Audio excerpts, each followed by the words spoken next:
Yes people, what is going on? Balik lagi dengan gue Widi Sasongko di Fans Channel Sepak Bola Timnas Indonesia. Baik, kali ini ada kabar yang menggembirakan. Tanggalnya sudah dipastikan. Oleh Romani, Tim Gapens dan juga Dion Marks akan mengambil sumpah sebagai warga negara Indonesia. Oke teman-teman, berdasarkan report dari beberapa sumber, dari Bung Ropan, dari Exco Arya Sinulinga, Ole Romani bersama dengan dua pemain naturalisasi yang akan diproses naturalisasi, ya. Jadi ada Tim Gapens dan juga Dion Marks ini akan mengambil sumpah pada tanggal 8 Februari tahun 2025 dan tidak perlu ke Indonesia, hanya medical check up-nya aja harus ke Indonesia. Kemudian nanti mengambil sumpah bisa di mana aja.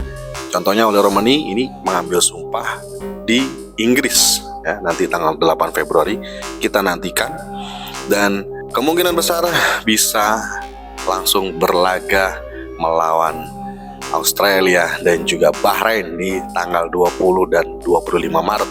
Jika tiga nama tersebut sudah bisa menjadi warga negara Indonesia, pertanyaan berikutnya adalah Jairo Riedewald ini kapan bisa diproses? Menurut sumber dari YouTube Yusa Nugraha dan juga podcast dari Pak Arya Sinulinga, ini dokumennya sudah lengkap.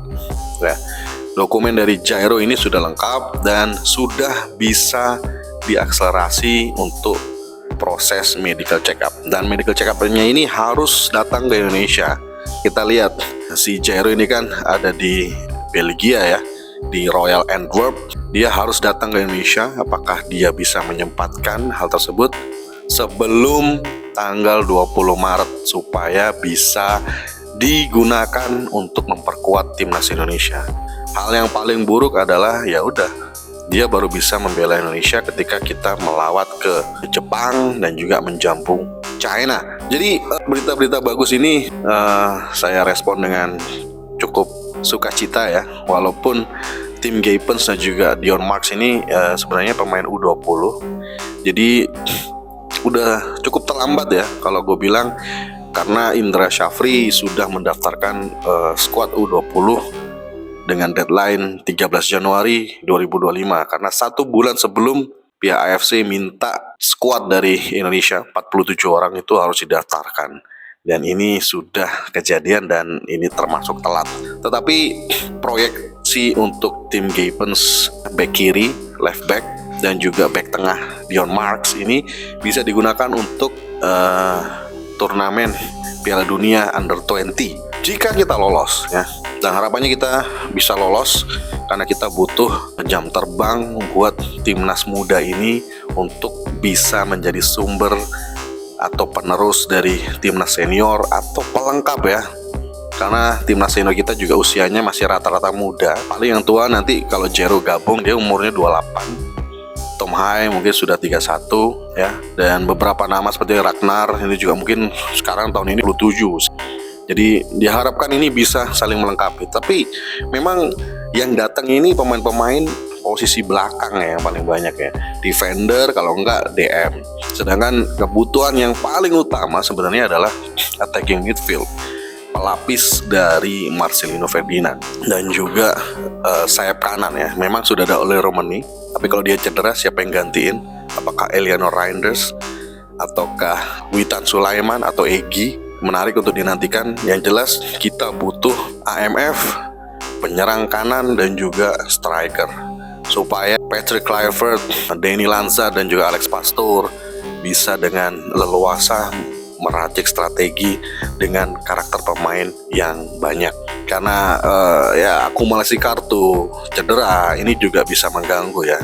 Contohnya Ragnar Roratmangun ini tidak bisa membela timnas Indonesia ketika Indonesia harus pergi ke Sydney, ke Australia. Ya, balik lagi ke Ole Romani, pemain ini kita harapkan bisa meningkatkan kualitas timnas Indonesia. Yang saya khawatirkan adalah dia belum dapat menit bermain di Oxford, dan ini juga jadi sebuah alarm bagi Ole Romani sendiri, karena ketentuan dari Patrick Kluivert dia akan memaksimalkan pemain yang mendapatkan menit bermain di tim atau di klub, supaya nanti ketika persiapan bertanding di Piala Dunia, kualifikasi Piala Dunia ronde ketiga ini, hanya tinggal meramu taktik dan cara bermain. Jadi fisik, kemudian sudah match fit itu beda ya dengan kamu fit. Kalau kamu fit aja, tapi itu belum tentu match fit ya. Kalau kamu match fit, udah pasti kamu fit ya. Jadi kalau kamu siap sering bermain juga, kamu bisa dengan leluasa dimainkan oleh Patrick Kluivert. Menarik update-nya di tanggal 8 Februari. Kita akan update kembali. Kemudian Jairo Riedewald, apakah benar dia bisa bermain untuk timnas Indonesia di tanggal 20 Maret dan 25 Maret. Kita nantikan bareng-bareng update-nya. Terima kasih udah nonton. Yang belum subscribe silahkan subscribe, dan jangan lupa tekan like, dan silahkan tulis di kolom komentar siapa pemain yang bisa kita naturalisasi lagi, khususnya posisi depan. Jangan kebanyakan back, oke? Saya Yudi Sasongko undur diri. Salam sepak bola.